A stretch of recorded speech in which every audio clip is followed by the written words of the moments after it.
કયા મહાનુભાવના મનમાં એવો વિચાર આવ્યો હશે કે આપણે અમદાવાદીઓને એક દિવસમાં દ્વારકા ફેરવીને પાછા લાવીએ, એમાં પછી વંદે ભારત ગોઠવી અમદાવાદ સાબરમતીથી 6:15 ઉપડે, જે 12:30 પોણા 1 ની આજુબાજુ તમને દ્વારકા ઉતારે, પાછું એ જ ટ્રેન રિટર્ન થાય કેટલા વાગે તો કે 5:10 આગળ ઓખાથી આવે, પણ દ્વારકા 5:10 આવે, જે રાતના 11:30 11:15 ની આસપાસ તમને સાબરમતી ઉતારે.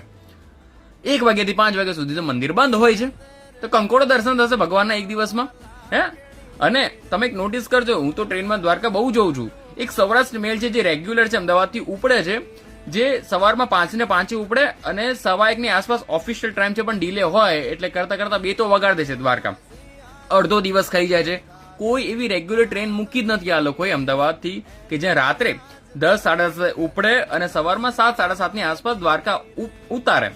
આવી કોઈ ટ્રેન લાવો ને, એવા ખોટા ને એવા ગંદા ટાઈમ છે ને આ ટ્રેનમાં દ્વારકા જવા માટે ને અમદાવાદથી, જે તમને મને બહુ હેરાનગતિ આપતા હોય છે. એટલે એક એવી રેગ્યુલર ટ્રેન હોવી જોઈએ જે રાત્રે ઉપડે ને સવારમાં ઉતારે દ્વારકા. વાત સાચી કે ખોટી કહો કમેન્ટમાં.